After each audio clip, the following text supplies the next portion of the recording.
আচ্ছা দেখো, আমরা ওভারঅল ওভারঅল যদি আমরা দেখি, যদি আমরা প্রথম থেকে শুরু করি।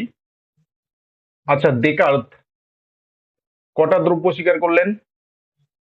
ডেকার্ত কটা দ্রব্য স্বীকার করলেন? তিনটে। তিনটি, তাই তো? তাহলে ডেকার্ত তিনটি দ্রব্য স্বীকার করলেন। কি কি? ঈশ্বর, জড় আর আত্মা। তাহলে ঈশ্বর, জড়, আর হচ্ছে আত্মা।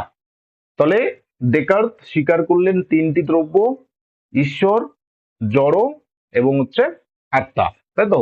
ঈশ্বরকে তিনি বললেন কি? নিরপেক্ষ দ্রব্য।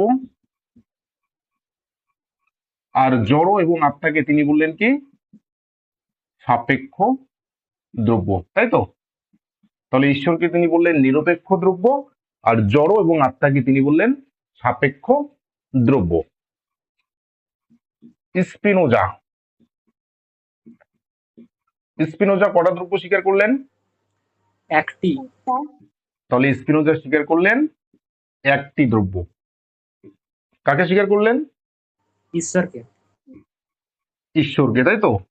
তিনি শুধুমাত্র একটা দ্রব্য স্বীকার করলেন, সেটা হচ্ছে কি? সেটা হচ্ছে ঈশ্বর। আর তিনি এটাও বললেন যে ঈশ্বর, অর্থাৎ যা আমরা দেখছি সেটাই হচ্ছে ঈশ্বর। মানে যেটাই ঈশ্বর সেটাই দ্রব্য, আবার সেটাই কি? সেটাই হচ্ছে বিশ্ব প্রকৃতি, তাই তো?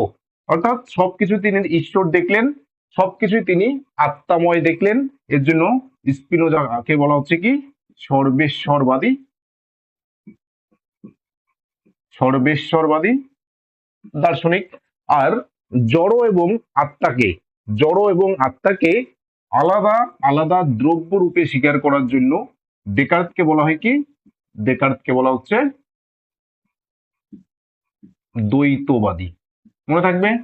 তাহলে জড় এবং আত্মাকে দুটো স্বতন্ত্র দ্রব্য হিসাবে স্বীকার করার জন্য ডেকার্তকে বলা হয় কি? ডেকার্তকে বলা হয় দ্বৈতবাদী। দেখো, ডেকার্তকে দ্বৈতবাদী এই কারণে বলা হচ্ছে কারণ তিনি জড় এবং আত্মাকে দুটো স্বতন্ত্র দ্রব্য হিসাবে স্বীকার করেছেন। এরকমটা নয় যে দুটো দ্রব্য স্বীকার করার জন্য ডেকার্তকে দ্বৈতবাদী বলা হয়। ডেকার্ত তো তিনটা দ্রব্য স্বীকার করেছেন। তাহলে জড় এবং আত্মাকে আলাদা আলাদা দ্রব্য হিসেবে স্বীকার করার জন্য ডেকার্তকে বলা হচ্ছে দ্বৈতবাদী। আর স্পিনোজা একটা মাত্র দ্রব্য স্বীকার করেছেন, সেটা হচ্ছে ঈশ্বর। এবং তিনি এটা বলছেন, একটা দ্রব্যের একটা সমীকরণ দিলেন, দ্রব্য সমান ঈশ্বর সমান প্রকৃতি। এর জন্য স্পিনোজাকে বলা হচ্ছে কি? সর্বেশ্বরবাদী দার্শনিক। ক্লিয়ার? লাইবনিজ লাইবনিজ কটা দ্রব্য স্বীকার করলেন? অসংখ্য। তাহলে লাইবনিজ অসংখ্য দ্রব্য স্বীকার করলেন। এবার অসংখ্য দ্রব্য স্বীকার করার জন্য লাইবনিজকে কোন দার্শনিক বলা হয়? বহুত্ববাদী দার্শনিক। বহুত্ববাদী। বহুত্ববাদী। লাইবনিজকে বলা হচ্ছে বহুত্ববাদী দার্শনিক, তাই তো? এই অসংখ্য দ্রব্যকে এই অসংখ্য দ্রব্যকে তিনি কি বললেন? অসংখ্য দ্রব্যকে তিনি বললেন মনাড, তাই তো? অর্থাৎ দ্রব্যকেই তিনি বললেন মনাড। এরপরে চলো, লক লক কটা দ্রব্য স্বীকার করলেন? তিনটে। লক তাহলে তিনটি দ্রব্য স্বীকার করলেন। কি কি? একটা হচ্ছে জড় জড়। দ্রব্য। তাহলে জড় দ্রব্য, যেটাকে তিনি বললেন কি? অচিন্তাশীল দ্রব্য, তাই তো? জড় দ্রব্যকে তিনি কি বললেন? অচিন্তাশীল দ্রব্য। এরপরে আত্মা দ্রব্য আত্মা দ্রব্যকে তিনি কি বললেন? চিন্তাশীল দ্রব্য। আর একটা দ্রব্য স্বীকার করলেন, সেটা কি? সেটা হচ্ছে ঈশ্বর দ্রব্য, যেটা হচ্ছে অসীম গুণ বা ক্রিয়ার আধার বা আশ্রয়। বুঝে?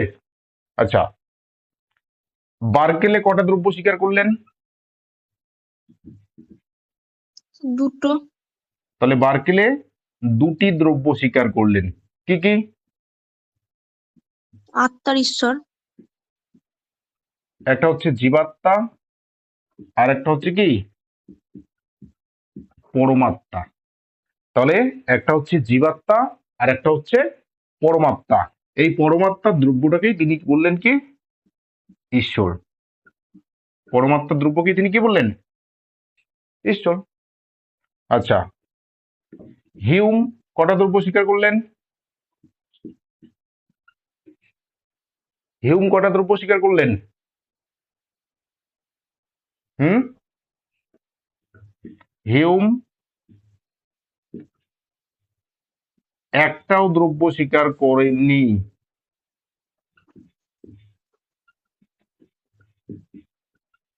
তাহলে হিউম একটাও দ্রব্য স্বীকার করেন নি। হিউমের মতে দ্রব্যই নেই, তাই তো? তাহলে দেখো একদম সহজ, ডেকার্ত তিনটা দ্রব্য স্বীকার করলেন, একইভাবে লকও কিন্তু তিনটা দ্রব্য স্বীকার করলেন। স্পিনোজা স্বীকার করলেন একটা, লাইবনিজ স্বীকার করলেন অসংখ্য, বার্কেলে স্বীকার করলেন দুটো, আর হিউম একটাও স্বীকার করেন নি। হলো? এই হচ্ছে দ্রব্য সম্পর্কে ছজন দার্শনিকের মানে কে কটা দ্রব্য স্বীকার করলেন সেটার একটা তালিকা এক নজরে আমরা দেখে নিলাম। বলো এবার দ্রব্য থেকে কারো যে কোনো ধরনের প্রশ্ন যদি থাকে বলতে পারো। আচ্ছা, এই যে বার্কেলে যে জীবাত্মাকে স্বীকার করলেন, এই জীবাত্মাকে তিনি কি বললেন? মন বা আত্মা। তাহলে মন বা আত্মার দ্রব্যটাকে তিনি বললেন কি জীবাত্মা, আর ঈশ্বরকে তিনি বললেন কি পরমাত্মা। বার্কেলে কিন্তু জড়দ্রব্য স্বীকার করেননি।